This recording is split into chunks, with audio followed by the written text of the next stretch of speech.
నమస్తే. ఇన్నాళ్ళు నన్ను సపోర్ట్ చేస్తూ, ఎంకరేజ్ చేస్తూ మీ ప్రేమని నాకు అందిస్తున్న ప్రతి ఒక్కరికి కృతజ్ఞతలు.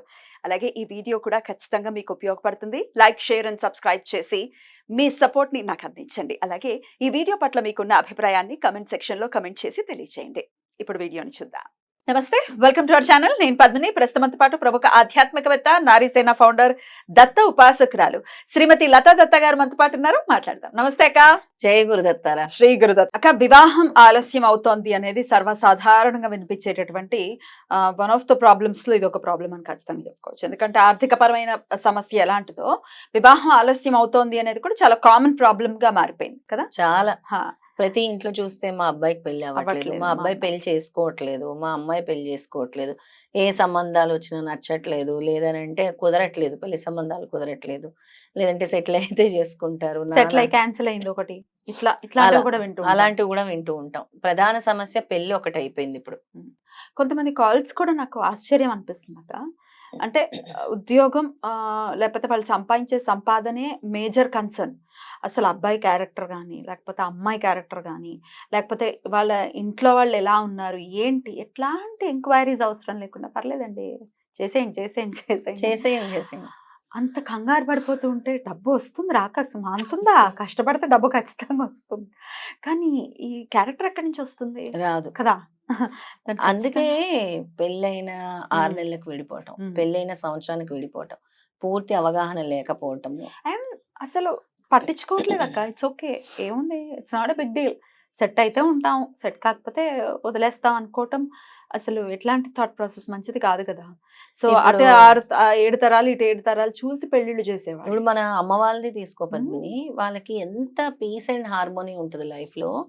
అంటే ఏదైనా గానీ ఎంత కష్టం వచ్చినా ఆ సఖ్యత మాత్రం కోల్పోకుండా, అంటే అప్పుడు అసలు ముఖాలు కూడా చూసేవాళ్ళు కాదు కొంతమంది. అంటే నిజంగా చెప్పాలంటే ఇప్పుడు తరంలో ఎవరు యాక్సెప్ట్ చేయరు.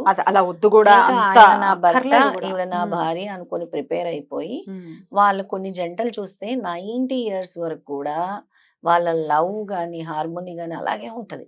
అండర్స్టాండింగ్, ఆ కేరింగ్ చూస్తే ఎంత ముచ్చటేస్తుంది అంటే, మో ఆయన నేను లేకపోతే భోజనం చేయరు, అయ్యో ఇప్పుడు ఆవిడకి ఎలాగా అసలు కొంతమంది అయితే ఎక్కడ మా ఆవిడ ఎక్కడుందని ఎదుక్కుంటూ ఉంటారు. చాలా క్యూట్ గా, అంటే ఆ కేరింగ్ అనేది ఇప్పుడు కనబడట్లేదు అసలు. ఇప్పుడు ఈ ఈ జనరేషన్ లో ప్రథమంగా చెప్పాలంటే ఆ కేరింగ్ అని అస్సలు లేదు అసలు. ఏంటో మరి థాట్ ప్రాసెస్, అంటే పేరెంట్స్ లోనే నేను అబ్జర్వ్ చేశాను. అసలు ఈ థాట్ ప్రాసెస్ ఏంటో, అంటే ఉద్యోగం ఉంటే చాలు, లేకపోతే ఇంత సంపాదిస్తే చాలు అనుకోవటం ఎంతవరకు కరెక్టో అనేది ఇంకా వాళ్ళకే వదిలేయాలి. ఎందుకంటే వాళ్ళ పర్స్పెక్టివ్ వేరే ఉండొచ్చు, మనకు తెలియదు. బట్ దాని ఆశ్చర్యానికి గురి చేస్తుంది. బట్ ఒకవేళ ఇట్లాంటివి జరుగుతూ ఉంటే ఖచ్చితంగా ఎంక్వైరీ చేసుకోవాలి. వాళ్ళు ఇలాంటి వాళ్ళు ఏంటి, ఏం చేస్తూ ఉంటారు, రేపన్ననాడు పిల్లని ఎలా చూసుకుంటారు, పిల్ల మన ఇంటికి వస్తే పిల్ల ఎలా ఉంటుంది, డెఫినెట్గా అవన్నీ అవసరం కదా. అవును, సరే, వాట్ ఎవర్ ఇట్ ఈస్. పెళ్లి మాత్రం లేట్ అవుతోంది. మరి పెళ్లి త్వరగా అవ్వటం కోసం రకరకాల రెమెడీస్ చేస్తున్నాం, పని చేయట్లేదు, ఏం చేయాలో తెలియట్లేదు అనుకునే వాళ్ళకి మీ ఆన్సర్? ఇప్పుడు వచ్చే వసంత నవరాత్రుల్లో చాలా ముఖ్యమైన రోజు 11వ తారీఖు, ఏప్రిల్ 11వ తారీఖు. ఆ రోజు గౌరీదేవి కూడా ఈశ్వరుని పెళ్లి చేసుకోవటం కోసము తను కూడా ఆ వ్రతాన్ని ఆచరించింది. ఆ రోజు శివుడి కోసము, అంటే నాకు ఈశ్వరుడే మళ్ళీ నాకు పతిగా రావాలి అని చెప్పి తను కూడా ఆ ధ్యానం కానీ ఆ వ్రతం, గౌరీదేవి వ్రతం చేసింది అనమాట. ఆ రోజు చాలా ముఖ్యమైన రోజు. అమ్మాయిలు గాని అబ్బాయిలు గాని, అంటే పెళ్లి కావాల్సిన వాళ్ళు తప్పకుండా ఆ రోజు వినియోగించుకోవాలి. ఏప్రిల్ 11వ తారీఖు ఈశ్వరాలయాలకు వెళ్ళాలి. అమ్మవారు, ఆ శివుడు పార్వతి ఉండే ఆలయాలకి కూడా వెళ్తే చాలా మంచిది. వెళ్ళి అక్కడ రావి చెట్టు ఉంటుంది కదా పద్మిని, ఆ రావి చెట్టుకి ఎర్ర దారపు ఉండ దొరుకుతుంది మనకి ఈ పూజా సామాగ్రి స్టోర్లో. ఆ ఎర్ర దారం తీసుకెళ్ళి మీ సంకల్పం చెప్పుకుంటూ 9 సార్లు ఆ రావి చెట్టుకి, అంటే నేను ఏదైతే మంత్రం, అబ్బాయిలకో మంత్రం ఉంటుందో అమ్మాయిలకో మంత్రం ఉంటుంది, వేరు మంత్రాలు ఉంటాయి. అంటే అబ్బాయిలేమో నాకు సరైన భార్య రావాలి, పత్ని రావాలి అని. ఎప్పుడైనా ఎలాంటి ఆ అబ్బాయి ఎలాంటి భార్య రావాలని కోరుకుంటాడు, నన్ను అర్థం చేసుకోగలగాలి, సంసారాన్ని నడిపించగలగాలి, అనుకూలంగా ఉండాలి అని అనుకుంటారు ఖచ్చితంగా. అలాగే అమ్మాయి కూడా నాకు సరైన భర్త లభించాలి, నన్ను ప్రేమ ఆప్యాయతలతో చూసుకోవాలి, అవును. నిండు నూరేళ్ళు కూడా. ఉమ్. ఎందుకంటే ఒక ఇంటి నుంచి ఇంకొక ఇంటికి వెళ్ళేటప్పుడు ఆడపిల్లకు ఉండే భయాలు ఆడపిల్లకు ఉంటాయి. ఖచ్చితంగా ఉంటాయి. ఖచ్చితంగా ఉంటాయి. ఇద్దరు ఎటువంటి పరిస్థితి ఉన్నా ఇద్దరు కలిసి ఉండాలి ఎండ్ ఆఫ్ ది డే కదా. అవును, కలిసి ఉండాలి.